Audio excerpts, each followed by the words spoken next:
Hello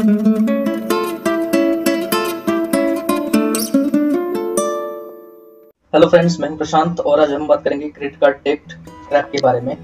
बहुत सारे लोग क्रेडिट कार्ड के ओवर स्पेंडिंग के चलते एक डेब्ट ट्रैप में फंस जाते हैं। तो इससे आपको कैसे अवॉइड करना है, या तो अगर आप डेब्ट ट्रैप में है तो इससे कैसे बाहर निकलना है, इसके बारे में हम आज बात करते हैं। सबसे पहला पॉइंट आपको ध्यान रखना है कि आपको ऑलवेज क्रेडिट कार्ड का बिल पेमेंट सबसे पहले प्रायोरिटी पे करना है।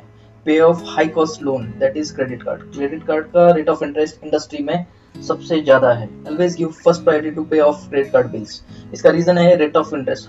क्रेडिट कार्ड का rate of interest highest in the industry, जैसे कि 3 से 3.5% rate of interest credit card के आउटस्टैंडिंग बैलेंस पे रहता है। तो ये साधारण हो जाता है 36% टू 42%। तो ये बहुत हेवी हो जाता है।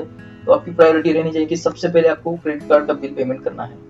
अगर रेट ऑफ इंटरेस्ट कंपेयर करेंगे अदर लोन्स के, होम लोन का rate of interest on an average 8%, vehicle का 8.5% तक मिलेगा आपको, पर्सनल लोन 12 से 14% पे मिलेगा, गोल्ड लोन इसका भी मंथली सिस्टम होता है 1 से लेके 1.5% पर मंथ, यानी कि ये 12 टू 18% रेट ऑफ इंटरेस्ट हो जाता है। तो ये क्रेडिट कार्ड का रेट ऑफ इंटरेस्ट इंडस्ट्री में हाईएस्ट होने के चलते और कंपाउंडिंग होने के चलते सबसे आपकी पहली प्रायोरिटी रहनी चाहिए क्रेडिट कार्ड बिल पेमेंट करना, और वो भी टोटल बिल पेमेंट हो सके तो टोटल बिल पेमेंट करना है। तो आप इस ट्रैप में नहीं आएंगे। अगर आप ट्रैप में हो तो आप बाहर आ सकते हैं। अगर आप डेब्ट ट्रैप में हो क्रेडिट कार्ड के, तो आप एक चीज कर सकते हैं, आप बैलेंस ट्रांसफर कर सकते हैं। एक क्रेडिट कार्ड से दूसरे क्रेडिट कार्ड पे आपका बैलेंस ट्रांसफर कर सकते हैं। ये ऑप्शन रहेगा जिसके पास मल्टीपल क्रेडिट कार्ड्स है उनके लिए। आप एक चीज और भी कर सकते हो, अगर आपका क्रेडिट कार्ड प्रोवाइडर आपको प्रोवाइड करता है कि आपका आउटस्टैंडिंग बैलेंस आप ईएमआई में भी कन्वर्ट कर सकते हैं, तो ये भी आपको ऑप्शन अच्छा रहेगा। इस केस में क्या होता है, एक एग्जांपल के तौर पे हम देखेंगे, इसमें आपको कुछ टाइम भी मिल सकता है, जैसे कि 6 मंथ्स का आपको टाइम मिलेगा, और comparative lower rate of interest 1.7%, ये भी ज्यादा ही है, लेकिन जो एग्जिस्टिंग है 3.5% से 3 से 3.5%, तो इससे अच्छा है कि 1.7%, और आपको कुछ टाइम भी मिल जाता है। 6 महीने का अगर टाइम मिल गया तो आप बाकी फंड्स अरेंज कर सकते हो और आप इस ट्रैप से बाहर निकल सकते हो। तो ये चीजें आपको ट्राई करनी चाहिए। बैलेंस ट्रांसफर हो गया, या तो आउटस्टैंडिंग बैलेंस को ईएमआई में कन्वर्ट करना। सेकंड है कि आपके पास अगर कुछ लिक्विड इन्वेस्टमेंट्स है तो आप उसको लिक्विडेट कर सकते हैं, जैसे कि फिक्स डिपॉजिट हो गया, म्यूचुअल फंड्स होंगे, और अगर आपके पास कुछ आइडियल गोल्ड पड़ा है, गोल्ड ऑर्नामेंट्स है, तो इसको आप लिक्विडेट कर से क्रेडिट कार्ड का बिल पे करना चाहिए। तो आप इस ट्रैप से जल्दी निकल सकते हैं। कुछ अगर इन्वेस्टमेंट आपकी मैच्योरिटी हो रही है तो वो भी आपका प्रोसेस में आप दे सकते हैं। कुछ विनफॉल इनकम हो आपको, विनफॉल इनकम यानी कि कभी कभार कुछ चीज़ों का पैसा आ जाता है, कभी बोनस मिल गया या इंसेंटिव मिल गया, या तो लास्ट ईयर का रिफंड आपको अचानक से क्रेडिट मिल गया, तो सबसे आपकी प्रायोरिटी रहनी चाहिए कि आपको एक अमाउंट क्रेडिट कार्ड को अप्रोप्रिएट करना है, आपका क्रेडिट कार्ड बिल आउटस्टैंडिंग घटाना है, तभी आप क्रेडिट कार्ड ट्रैप से बाहर आ सकते हैं। अगर आपके एम्प्लॉयर आपको प्रिविलेज लीव एनकैश करने देता है, एलएफसी एलटीसी, ये फैसिलिटीज आपको अवेलेबल है, तो ये चीज़ भी आप नोट कर सकते हैं। ये आप अवेल करके इसका जो फंड्स है आप इसको क्रेडिट कार्ड में आउटस्टैंडिंग को घटा सकते हैं। कुछ कंपनियां फेस्टिवल एडवांस देती है, दिवाली, बड़े बड़े त्योहार पे आपको एडवांस मिल जाता है, इंटरेस्ट फ्री होता है, या तो लो इंटरेस्ट पे, तो आपको लेना चाहिए। मेडिकल अलाउंस, ये जो भी फैसिलिटीज आपको मिलती है, तो ये आपको इनकैश करके क्रेडिट कार्ड का पैसा आप बच सकते हैं। तीसरा ऑप्शन है कि आप फ्रेश लोन ले सकते हैं at lower rate of interest, क्योंकि क्रेडिट कार्ड का रेट ऑफ इंटरेस्ट इंडस्ट्री में हाईएस्ट है। तो कोई भी और लोन लोगे तो वो डेफिनेटली उससे कम ही होगा। तो क्या ऑप्शन आपके पास रहते हैं कि लोन अगेंस्ट फिक्स डिपॉजिट। आपके पास कुछ फिक्स डिपॉजिट है तो ये सबसे सिंपल इजी रास्ता है। फिक्स डिपॉजिट का रेट ऑफ इंटरेस्ट अगर 7% है तो आपको रेट ऑफ इंटरेस्ट मिलेगा लोन पे 8%।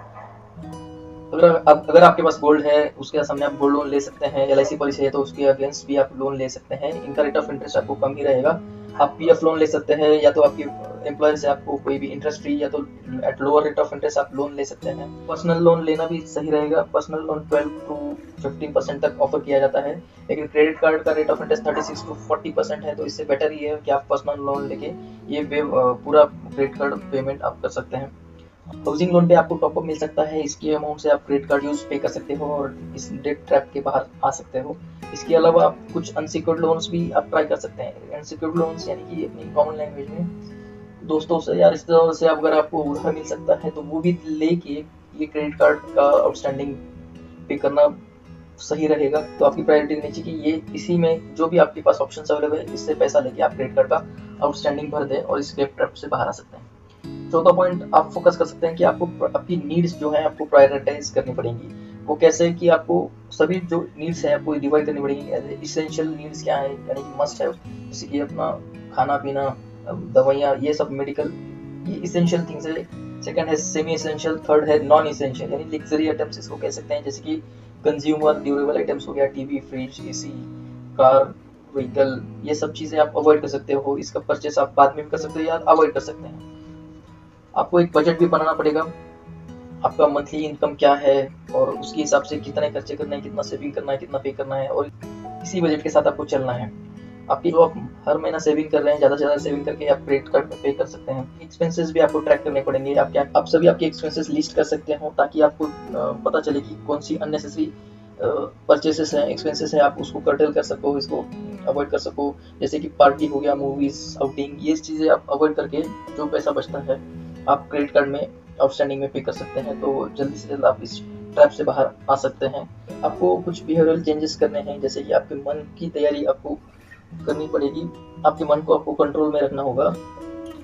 इस केस में आपको वॉरेन बफे जी का आपको 2 इंपॉर्टेंट कोट्स बताना चाहूंगा। पहला है कि spend what is left after saving, और आपको आपकी बजट के हिसाब से शॉपिंग करना है, ना कि आपकी क्रेडिट कार्ड लिमिट के हिसाब से। सेकंड थॉट है कि if you buy things you don't need, you will soon sell things you need. तो मल्टीपल क्रेडिट कार्ड्स अगर आपके पास हो तो आपको वो भी घटाने हैं, अननेसेसरी चीजें जो आप जिसको आपको अभी आवश्यकता नहीं है, अगर आप वो परचेस कर रहे हैं तो उसको आप अवॉइड कर सकते हैं। अगर ये पॉइंट्स आप ध्यान में रखोगे तो आप क्रेडिट कार्ड डेट ट्रैप से आप बच सकते हैं। अगर आप क्रेडिट कार्ड डेट ट्रैप में हो तो ये सब पॉइंट्स सोच के आप उस ट्रैप से बाहर आ सकते हो। इसके अलावा भी कुछ इंपॉर्टेंट वीडियोस हैं, आप आई बटन में इसकी लिंक दी है या डिस्क्रिप्शन बॉक्स को में भी आपको इसकी लिंक मिल जाएंगी। आप क्या क्रेडिट कार्ड मिस्टेक्स अवॉइड करने हैं, आप क्रेडिट कार्ड टिप्स है, क्रेडिट कार्ड के एडवांटेजेस डिसएडवांटेजेस क्या है, हिडन चार्जेस क्या है क्रेडिट कार्ड के, या आप रिलेटेड वीडियोस देख सकते हैं आई बटन को क्लिक करके, या तो डिस्क्रिप्शन बॉक्स में इसकी लिंक्स आपको मिल जाएंगी। अगर आपको वीडियो पसंद आया तो आप लाइक कीजिए, अगर इन्फॉर्मेटिव लगा तो दोस्तों के साथ शेयर कीजिए और चैनल को सब्सक्राइब करना ना भूलिए। Thank you.